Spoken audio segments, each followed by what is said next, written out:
Hi there, and welcome to this day in history for June 9th. June 9th is the 160th day of the year in the Gregorian calendar, 161st in leap years, with 205 days remaining to the end of the year. Today's word is Philippic. This word had a different meaning than I expected it to. Philippic is a noun that means a bitter condemnation, usually in a speech.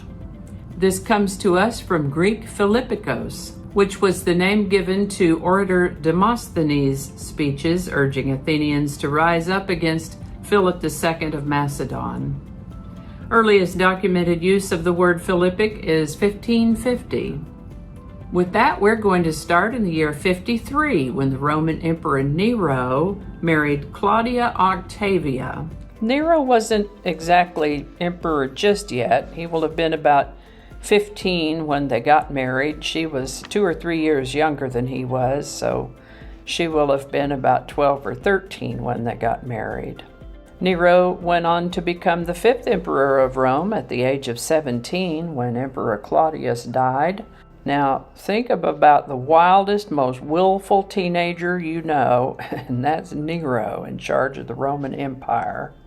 The lower-class Roman citizens liked him, but his reign is more associated with unrestricted tyranny, extravagance, religious persecution, and debauchery.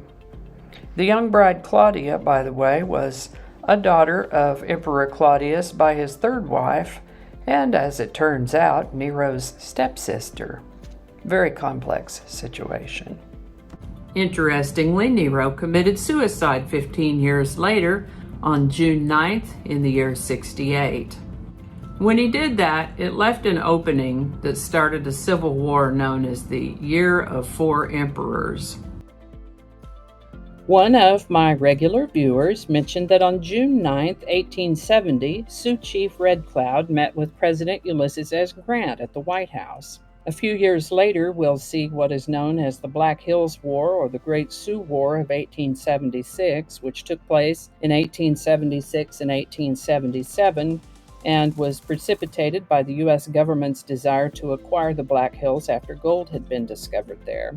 That war involved the Battle of the Little Bighorn, also known as Custer's Last Stand, but today's story is about the meeting at the White House between President Grant and Chief Red Cloud on June 9, 1870. This is the birthday of American composer and songwriter Cole Porter, born June 9, 1891. He wrote music and lyrics, and we have him to thank for such musicals as Kiss Me Kate, Anything Goes, and others, as well as songs like Night and Day, I Get a Kick Out of You, I've Got You Under My Skin, and In the Still of the Night. His grandfather wanted him to be a lawyer and sent him off to school to that end, but Cole brought an upright piano with him and soon learned that his ability to make music made it easier for him to make friends. He did really well in school, but he switched to music from law. Cole Porter lived an active and interesting life. He lived to the age of 73.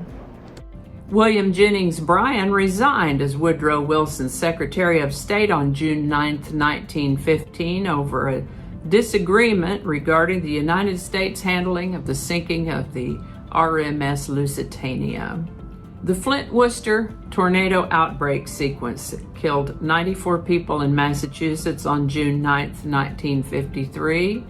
This outbreak actually began 2 days before and worked its way across the northeastern United States from Michigan to Massachusetts. That's a pretty good piece of travel. On June 9, 1968, President Lyndon B. Johnson declared a national day of mourning following the assassination of Senator Robert F. Kennedy. Secretariat won the U.S. Triple Crown horse race on June 9, 1973. And I think that's going to do it for us today. Thank you so much for watching. Consider subscribing if you haven't already. Feel free to share this video with a link in your email, messaging, or social media. If you enjoy this series, you can check out the playlist that contains these videos. I'll put a link to that in the description. That description lives on YouTube, so for other platforms, I'll include a link to my blog page that is called No Really.